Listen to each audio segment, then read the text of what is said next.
का एक बार फिर ऑनलाइन कक्षा में स्वागत है। आज मैं यहाँ लेकर आया हूँ कक्षा 12 के अंतर्गत विषय व्यापारिक संगठन में विदेशी व्यापार की अभी टॉपिक चल रहा है, बहुत बड़ा टॉपिक है। तो उसी के अंतर्गत मैं लेकर आया हूँ विदेशी व्यापार में मांग उत्पन्न करने के साधन। विदेशी व्यापार में मांग उत्पन्न करने के साधन। मांग क्या है? वस्तुएं जब बनती हैं, निर्मित होती हैं, तो जब तक मार्केट में उनकी मांग नहीं होगी, उपभोक्ता डिमांड नहीं करेंगे, तब तक वो उस वस्तु का बिकना बड़ा कठिन है। उपभोक्ता उस वस्तु को जानते ही नहीं है, क्या है, किस काम में आती है, क्या इसका मूल्य है, क्या इसके गुण हैं, औरों से कितनी अच्छी है।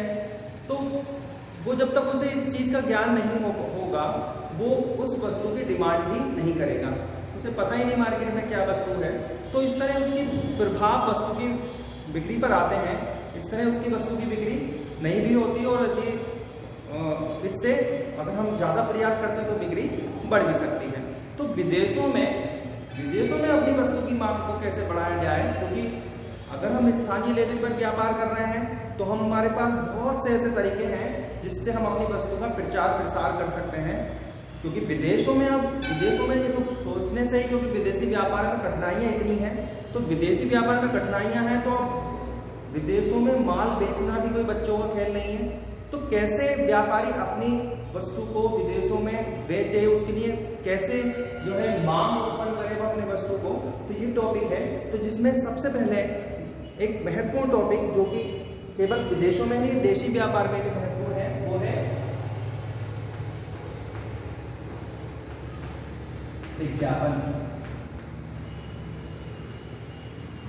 विज्ञापन एडवर्टाइजमेंट। विज्ञापन दूसरे लोगों को अपनी वस्तु या किसी भी चीज की जानकारी देना विज्ञापन के अंतर्गत आता है।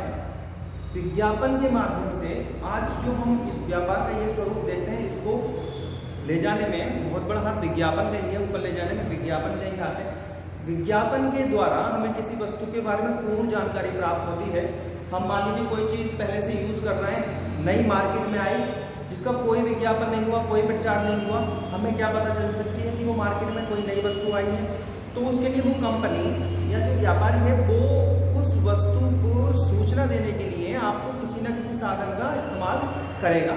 तो वो उस साधन का जो भी इस्तेमाल करेगा, इसके साधन बहुत हैं, इसके जो भी साधन का इस्तेमाल करेगा वो विज्ञापन की श्रेणी में ही आएगा। तो जिससे वो लोगों को इतना प्रेरित कर सके, विज्ञापन में वो प्रभाव होता है कि लोग इतना, उपभोक्ता को इतना प्रेरित कर दे कि वो दूसरी वस्तु को छोड़कर इस नई वस्तु को उपयोग में लाए। तो ये सारा जो डिपेंड करता है, ये विज्ञापन पर ही डिपेंड करता है कि विज्ञापन इतना प्रभावशाली हो। भाई कोई वस्तु पुरानी यूज कर रहा है, ठीक है कर रहा है, अब वो नई क्यों यूज करे। तो ये सारी जानकारी उस वस्तु की किसके माध्यम से प्राप्त होगी उपभोक्ता को? विज्ञापन के माध्यम से।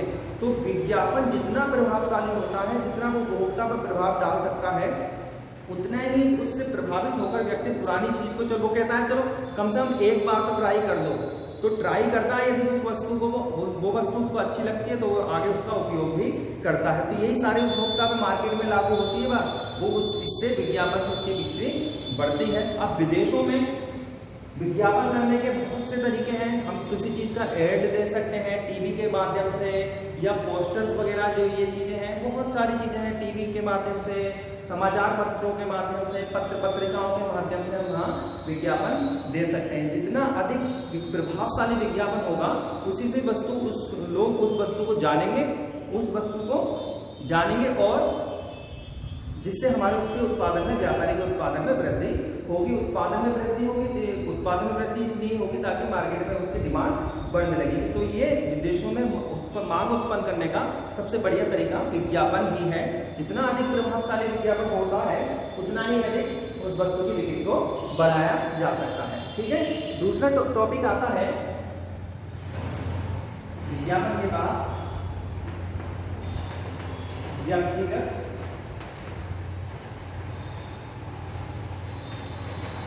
संपर्क। व्यक्तिगत संपर्क का आशय यह है कि या तो व्यापारी स्वयं या अपने प्रतिनिधि के माध्यम से विदेशों में भेजकर या विदेशों में स्वयं जाकर उन व्यापारियों से व्यक्तिगत संपर्क स्थापित कर सकता है। विज्ञापन एक सस्ता साधन है लेकिन ये एक महंगा साधन है व्यक्तिगत, लेकिन इसमें एक विशेषता इसकी ये भी कि विज्ञापन से अधिक प्रभावशाली व्यक्तिगत भेंट को माना जाता है। वो उस वहाँ के व्यापारियों से मिले और अपनी वस्तु के बारे में बताए, तो ये व्यक्तिगत भेंट जब होती है तो ये ज़्यादा प्रभावशाली विज्ञापन की अपेक्षा रहती है। तो वो या तो स्वयं जाए या अपने किसी प्रतिनिधि को भेजे या अपने प्रबंधक को भेजे, तो इसके माध्यम से वो वहाँ के जो व्यापारी हैं विदेशों के उनसे संपर्क स्थापित करते हैं और अपनी वस्तु की बिक्री को बढ़ाते हैं। ये एक महंगा साधन है, इसलिए इसका यूज थोड़ा कम ही होता है, विज्ञापन पे लोग अधिक ध्यान देते हैं। ठीक है, नेक्स्ट टॉपिक आता है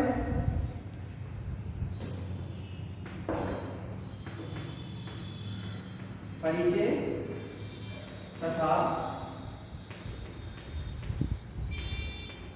पूछताछ। परिचय तथा पूछताछ के अंतर्गत चैम्बर ऑफ कॉमर्स या व्यापारिक संस्थाएं हैं, व्यापारी उनसे संपर्क स्थापित करके विदेशी व्यापार में अपनी वस्तुओं की मांग को बढ़ा सकता है। वहाँ के व्यापारियों की जानकारी ले सकता है कि कौन सा व्यापारी किस वस्तु का व्यापार करता है, किस वस्तु में व्यापार करता है, तो उससे वो इन संस्थाओं के माध्यम से या दूसरे व्यापारियों के माध्यम से जो व्यापार कर रहे हों उनसे संपर्क करता है, पूछताछ करता है और अपनी वस्तु को विदेशों में बढ़ाता है। अब मुझे मान लीजिए विदेश में कोई सामान बेचना है तो मैं कैसे कहाँ क्या करूँ, तो मैं तो या तो विज्ञापन करूँ या खुद जाऊँ, या एक बहुत अच्छा तरीका यह है कि मैं ये ढूंढूं कि मेरे क्षेत्र में कौन विदेशी व्यापार करता है, मैं उससे मिलूंगा और पूछूंगा कि भैया कैसे अपना विदेश व्यापार करता हूँ। तो ये बहुत अच्छा साधन है कि वो और व्यापारिक संस्थाएं भी हैं जो कि हम परिचय तथा पूछताछ करने को उस व्यापारी का परिचय और उस वस्तु के बारे में, उसके व्यापार के बारे में, वहाँ की रुचि के बारे में सारी बातें जानकारी प्राप्त कर सकते हैं। नेक्स्ट टॉपिक है यात्री प्रतिनिधि।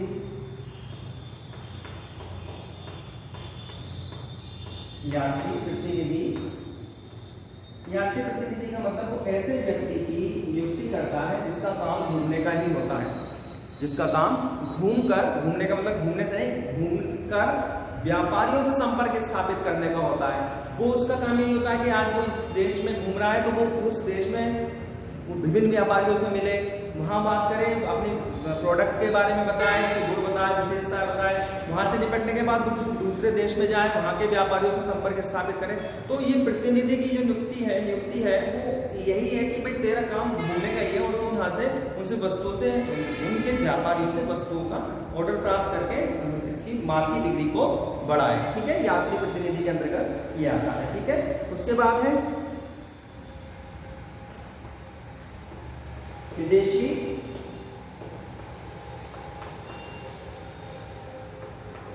विक्रय प्रतिनिधि।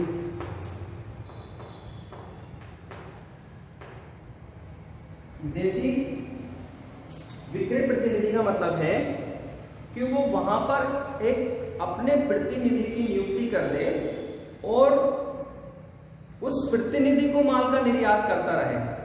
वो माल उस प्रतिनिधि पर वहां विदेश में पहुंचेगा, फिर जब उसके पास माल पहुंच जाता है तो वो दूसरे व्यापारियों से, वहां के विदेश के व्यापारियों से संपर्क स्थापित करके उस माल को बिक्री को बढ़ावा दिलाता है।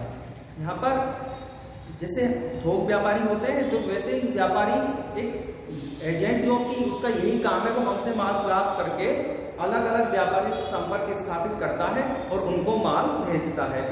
वो इस किए गए कार्य पर कमीशन पर वो होता है, नियुक्त होता है। उसके द्वारा जितना भी माल बेचा जाता है उसे कमीशन दिए जाते हैं विभिन्न प्रकार के बिक्री को बढ़ाने के लिए। बहुत सारे कमीशन उसको इंसेंटिव के रूप में दिए जा सकते हैं। तो विदेशी प्रतिनिधि के अंदर व्यापारी अपने प्रतिनिधि को माल बेचता रहता है, भेजता रहता है और वो उसकी बिक्री करता रहता है। नेक्स्ट टॉपिक है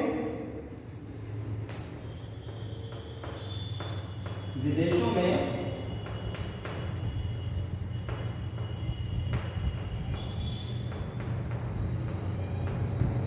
शाखाएं। विदेशों में शाखाएं आपने देखा होगा, जैसे इंडिया में कुछ विदेशी कंपनियां ने व्यापार आरंभ किया और जब उनको लग गया कि ये मेरा व्यापार सही चल रहा है, मेरी वस्तुओं की बिक्री ठीक हो रही है, तो वो विदेश से ही माल ना भेजकर उन्होंने अपने प्लांट, अपनी फैक्ट्री यहीं इंडिया में स्थापित कर ली। जैसे फिलिप्स है, सैमसंग है, फोर्ड है और भी बहुत सी कंपनियां हैं। तो यदि व्यापारी का माल में बिक्री होती है, माल की अधिक बिक्री होती है, तो वो व्यापार की जो ब्रांचेज है वो वहीं विदेश में स्थापित कर लेता है और फिर यहाँ से माल ना भेजकर वहीं उन वस्तुओं का उत्पादन करने लगता है। वहाँ से उत्पादन करने से उसको एक तो माल भेजने से बच जाता है और जो वहाँ का जो लोकल है उस चीज़ को और उसका वस्तु की मांग बढ़ने लगती है। ठीक है, तो विदेशों में शाखाएं खोली जाती हैं जिससे उत्पादन भी वहीं होता है और सारा व्यापार भी उसका वहीं होता है। ये एक बहुत अच्छा मेथड है आज विदेशी व्यापार में मांग उत्पन्न करने के लिए। लास्ट है केवल एक और है, विदेशों में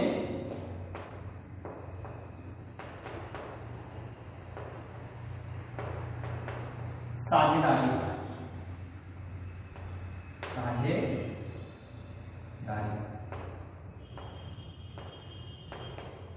विदेशों में साझेदारी का मतलब है कि कुछ वहाँ ऐसे व्यापारी होते हैं जो जिनके पास अल्प पूंजी होती है, जो अपने व्यापार को विकसित नहीं कर पा रहे हैं, तो ऐसे व्यापारियों को खोजकर उनके व्यापार में अपना पैसा लगाना और वहाँ पे अधिकतम लाभ कमाना। तो यानी कि वहाँ छोटे व्यापारियों से साझेदारी स्थापित करके अपने वस्तु की डिमांड को, अपने वस्तु की बिक्री को बढ़ाया जा सकता है। तो आज हमने बहुत छोटा टॉपिक में लाया था, इम्पोर्टेंट भी है, विज्ञापन, जिसमें हम क्या है कि विदेशी व्यापार में मांग उत्पन्न करें, जिसके लिए बहुत सारे साधन थे। इसके अलावा मैं छोटा सा एक टॉपिक और दूंगा जो महत्वपूर्ण है, क्योंकि चैप्टर का ये लास्ट है।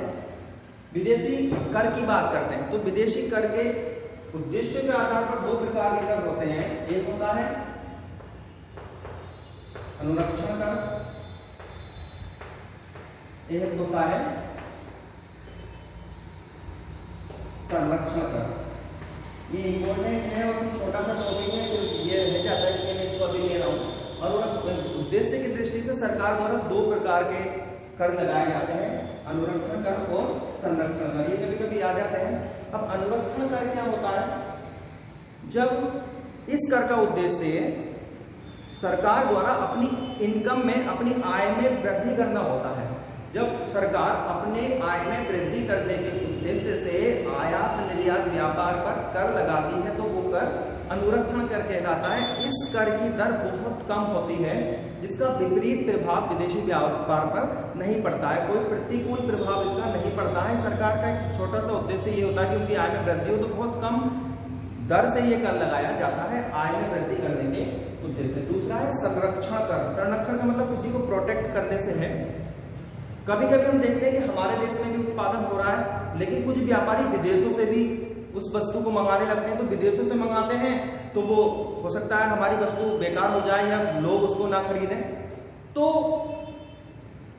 स्वदेशी व्यापार को, यानी देशी व्यापार को संरक्षण प्रदान करने के लिए, देशी व्यापार को संरक्षण प्रदान करने के लिए सरकार द्वारा आयात व्यापार पर जो कर लगाया जाता है वो संरक्षण कर कहलाता है। संरक्षण कर के अंतर्गत यही ध्यान रखा जाता है कि जो हमारे देश में उत्पादन हो रहा है उस पर कोई प्रभाव ज़्यादा ना पड़े और आयात की गई वस्तु और जो हमारे देश में निर्मित वस्तु है उसकी कीमतों में ज़्यादा अंतर ना हो, जिससे अपने देश के व्यापारी का नुकसान ना हो। यानी कि देशी व्यापारियों को या देशी व्यापार को संरक्षण प्रदान करने के लिए संरक्षण कर सरकार द्वारा उस पर लगाया जाता है आयात कर। ठीक है, ये दोनों टॉपिक होते थे। ये आज का टॉपिक इतना ही था। अगर आगे मिलेंगे नेक्स्ट वीडियो में, जब तक के लिए धन्यवाद।